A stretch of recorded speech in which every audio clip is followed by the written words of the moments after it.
going on, everybody? This Afro think tank. So Donald Trump and his white neo-Nazi, white supremacist administration not only unlawfully invaded Venezuela, putting our troops in danger, obviously, conducting this operation unnecessarily, by the way.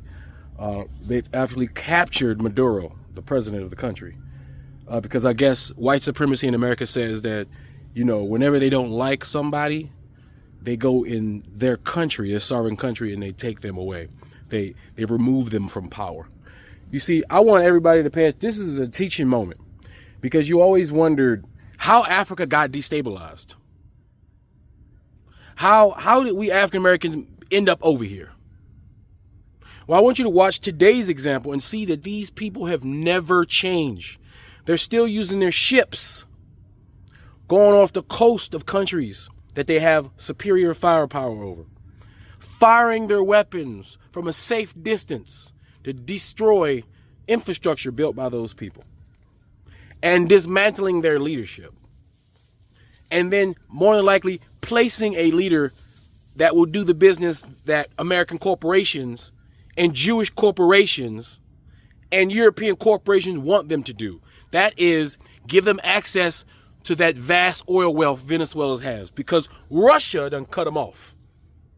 Because Africa is cutting them off. You see, now that Africa is keeping their own shit, the white Western world is like, damn, we got to find another place to steal. And then once Russia cut them off of their shit, they're like, damn, we really need to find another place. Let's look in our local grocery market, South and Central America.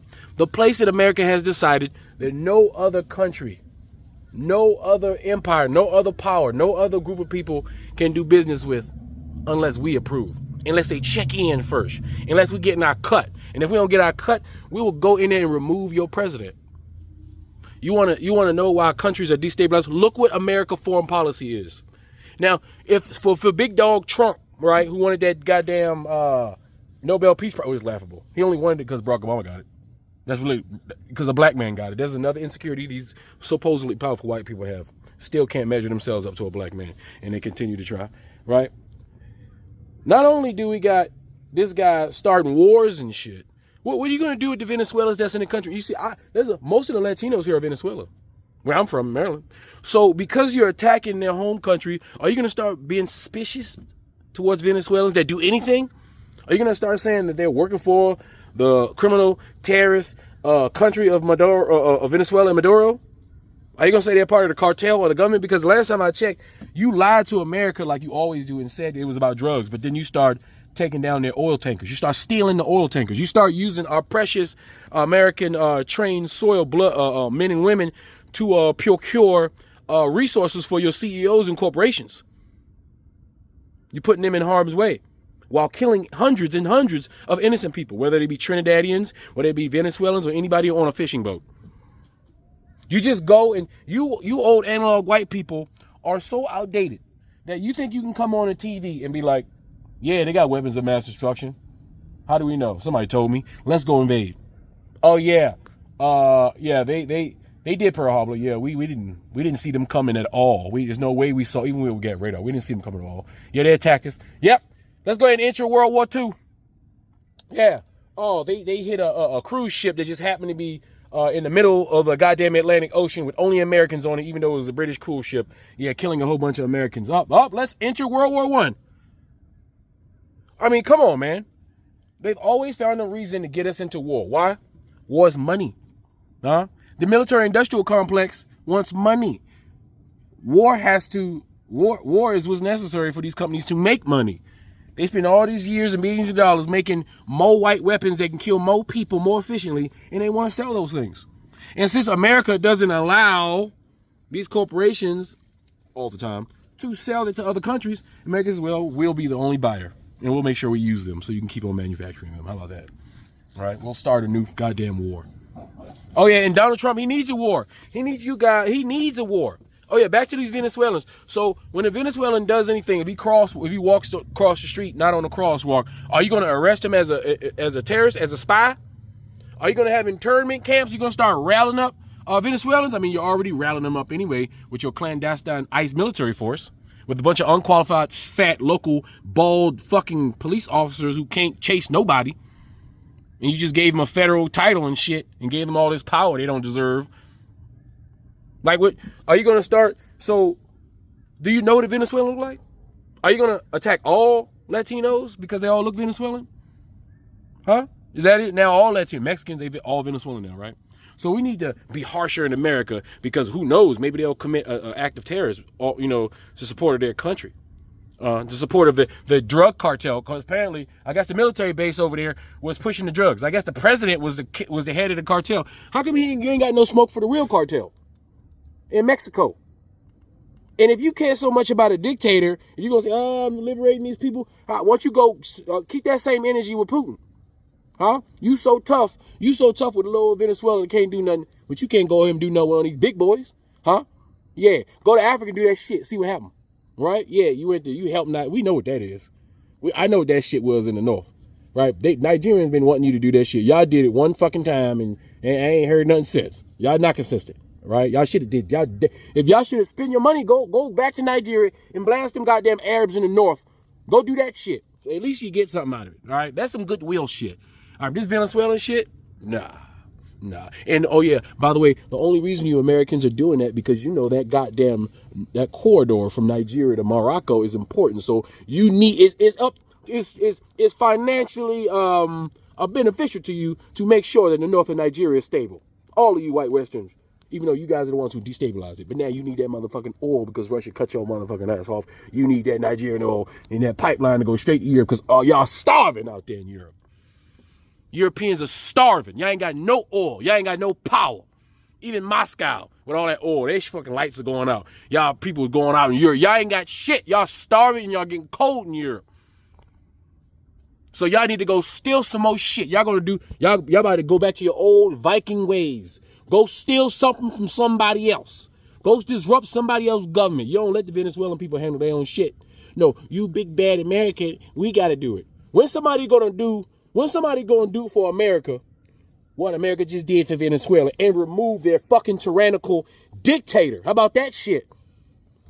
Dog, this shit is wild, man. The president will piece my ass. Just shooting and bombing. And this is white supremacy. This is the best y'all got. The best y'all got is to use the only advantage you evil demons have ever had since your existence. The only advantages you ever had was being one up on deadly technology. That is it. You are nothing but attachment-seeking succubus viruses. You can't do shit with your own hands, with your own feet, with your own eyes, with your own back. You can't do shit. You can't defend nothing. You can't build nothing. You can't do nothing. You can't feed yourself. You can't survive without stealing from somebody else like fucking viruses. You are the virus. You are the human virus on this planet. You are a parasitic hominid. You are parasitic hominids that need to be inoculated. All of y'all. Anyway, this is fucking ridiculous. My freaking heart goes out to the Venezuelans. Some of them going to be good with this because they didn't like Maduro, right? But that was their business, not our business. Anyway, tell me what you guys think in the comment section. It's Afro Think Tank. Learn something, teach something. I'm out. This is CNN Breaking News. Welcome to CNN. I'm Victor Blackwell in Atlanta. The breaking news this morning, President Trump says the U.S. carried out large-scale strikes on Venezuela overnight.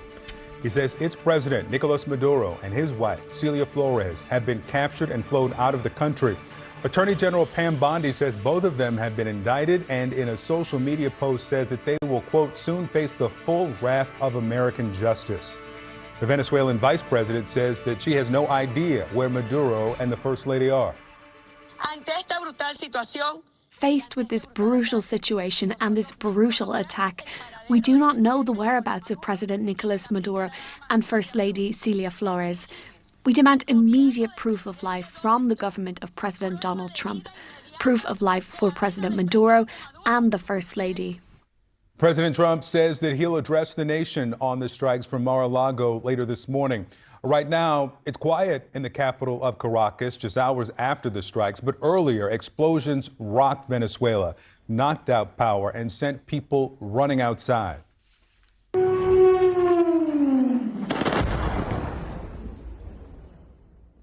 And this strike was at La Carlota Air Base in Caracas. CNN's Nick Payton-Walsh joins me now from London. Nick, we just heard from Issa Suarez speaking with some of her sources in country about the fear of what could come next because so many questions are unanswered. Yeah, I mean, let's go through what we know has happened so far. Since about 1 a.m. local time, and these series of explosions rocked Caracas and other parts of Venezuela. Multiple helicopters seen in the air, and then clearly a U.S. Special Forces operation that removed Nicolas Maduro and his wife from what should have been their heavily fortified and secured premises in the capital there. Hard to understate quite what a move this is geopolitically by the Trump White House to remove the sitting president of a country which it considers to be a regional irritant. Startling, successful, certainly, daring, certainly as well, and also efficient, frankly, given what it seems the brevity, comparatively, of this operation and the impact that it is having. The Attorney General, Pam Bondi, hinting that the indictments in the Southern District of New York court will be the ones that Maduro faced. He had a $50 million bounty on his head, seeking information that could lead towards his capture, and it may well be that the delay we're seeing since Trump's tweet in the early hours of this morning, his 74-word social media post that removed the extraordinary mystery, frankly, or the unresponsibility of exactly what was happening in the skies of Caracas, very quickly to explain that, as many suspected, it was the US military behind this. It now appears that potentially the delay may be about transferring Maduro inside American soil for when President Trump addresses the nation about this move, extraordinary as it is. But I think once perhaps for Trump allies, the exhilaration of removing Maduro, who has been an authoritarian dictator behind violence against protesters and opponents for 13 years. Once that fades, the hard questions now must be answered about what to do with Venezuela's crippled economy. That has been the reason why Maduro has needed to be authoritarian, the mismanagement of basic things like inflation foodstuffs that permeates that entire country. What happens now to Venezuela's military, heavily hit during this brief series of strikes? Should point out the explosions we've been seeing in these videos, utterly alien to life in sleepy, peaceful Caracas, will have terrified the millions who live there. What is the likely course for Venezuela's political elite? Is indeed Delcy Rodriguez the successor? Does she immediately seek a détente with the United States to prevent a similar abduction in the middle of the night occurring to her? These are all urgent questions, and I think the key thing here is for the United States to have planned for the aftermath of Maduro with the same efficiency, detail and resolve as they clearly planned his capture and abduction. The US military, very good at this sort of thing, be it bin Laden in Pakistan, Zawahiri, the Al-Qaeda leader in Afghanistan, Maduro, a man with lesser charges against him in Venezuela, but they fail repeatedly in what comes next. And I'm sure many in Venezuela will be deeply hoping that they now see some sort of future ahead of them where their economic and political problems become part of the United States focus and they're not just left to see further collapse. A reminder, the United States, particularly the Trump administration, wants to see many of the hundreds of thousands of Venezuelans on US soil go home. And perhaps a calm and prosperous Venezuela would permit that to happen at a faster pace. But we are today in unprecedented territory. In Moscow and Beijing, they will be looking at how their ally, Maduro, is suddenly whisked away from a place where he should have felt security of diplomacy, of the international world order. He may now soon be in a New York courthouse to face drug charges. Yeah, Russia, as I said a moment ago, is now asking for immediate clarification on the U.S. claims that it has captured Maduro. They'll probably get that. Yeah. Nick Payton-Walsh, thanks so much. Joining us now is CNN senior White House reporter Kevin Liptak. Kevin, again, we're going to hear from the president at 11 a.m. Eastern, 3 hours from now. But I understand you have some new information about how this unfolded. What do you know? Yeah, and what we understand is that the president gave the green light for this operation several days ago. That's according to people familiar with the matter. It was carried out by the elite Delta Force in the U.S. Army. That's the same group that captured Abu Bakr al-Baghdadi some years ago. So a highly trained a force that went in to capture Maduro. They were tracking his location with the assistance of the CIA. And we know that the president had authorized the CIA to operate covertly inside of Venezuela, some weeks ago. We saw some of what they were doing just this week when we learned about that strike on a dock facility that the president said was transporting drugs. But now we're getting a fuller picture of what precisely that agency was doing there. Now, the goal here is to try Maduro on U.S. soil. We've been hearing that from officials. We just heard it explicitly from the Attorney General, Pam Bondi, who is citing that indictment in the Southern District of New York that was filed back in 2020. There was this bounty on Maduro, and what Bondi says is that both Maduro and his wife will soon face the full wrath of American justice on American soil in American courts. But to be sure, there are plenty of questions here being raised by members of Congress. It does not appear as if the Trump administration briefed, the relevant lawmakers or the relevant committees before taking that action. And this morning, it appears that the Secretary of State, Marco Rubio, has been on the phone talking to senators to discuss some of what happened. And some of them are revealing a little bit about their discussion. Mike Lee, the senator from Utah, said that the strikes that occurred in Venezuela were intended to protect the U.S. personnel who were capturing Maduro, that the president was relying on his Article II authority, essentially his authority as commander-in-chief to conduct foreign policy, to carry out these strikes. And I think most critically, what Rubio told Lee was that he anticipates no further action in Venezuela now that Maduro is in U.S. custody. So this appears to be it for now, what we've seen overnight. This is really the culmination of this months-long pressure campaign. There was, I think, some misgivings on the part of the president some months ago about where all of this was leading. We heard that from officials, that he had some reservations that this could potentially all backfire if Maduro was ousted from power, some questions about whether this would be effective, but clearly he has put those to the side and given the green light to go ahead. I think President Trump is also of the era who will remember a mixed history of U.S. interventions in Latin America, including with the CIA. Today is 35 years exactly since the U.S. arrested the Panamanian dictator Manuel Noriega at the Vatican Embassy in Panama. So, there is a long, somewhat mixed history for the president to look back on here, but clearly eager to proclaim success in this particular mission, and I think eager to show that justice will be served for what they claim is a drug trafficking charge. The objectives in all of this have always, in a way, led to regime change. That was what the president's ultimate goal was here. We heard that explicitly from Susie Wiles in that Vanity Fair interview. But you also saw a number of different sort of rationales that the president has laid out, whether it was curbing the flow of drugs, whether it was curbing the flow of migrants. You also hear the president talk quite a bit about the oil. Of course, Venezuela is sitting on the world's largest proven oil reserves. And so I think when we hear from the president over at Mar-a-Lago down here in Palm Beach at 11 a.m., it's likely that we're going to hear sort of a combination of all of that. And certainly, I think the question of what happens next in Venezuela, what the president has been planning on that front, whether the U.S. sort of has any role or anticipates any role in stabilizing that country now that the leader has left, those will be critical questions that the president, I think, will need to answer for when we see him in a few hours from now. And Democrats in the Senate are already asking those questions, as we're seeing on social media. As Kevin Liptak, thanks so much. Fuck this, fuck that, and bitch, fuck you. Fuck this, fuck shit, fuck your daddy too. No, I ain't forget your motherfucker too. Motherfucker, fuck your blood and this fuckery they got us going through. Some fuck-ass white man long ago got all his fuck-ass friends on board with fucking up the world for sport, with fucked up weapons, ways and words. Now fast forward to present day, their fuckery has had its way, but as sure F-U-C-K. This dog will have its fucking day. Fuck this, fuck that, and bitch, fuck you. Fuck this, fuck shit, fuck your daddy too. No, I ain't forget your motherfucker too. Motherfucker, fuck your blood and this fuckery that got us going through. Those fuckers put us under spells. Said fuck y'all to a living hell.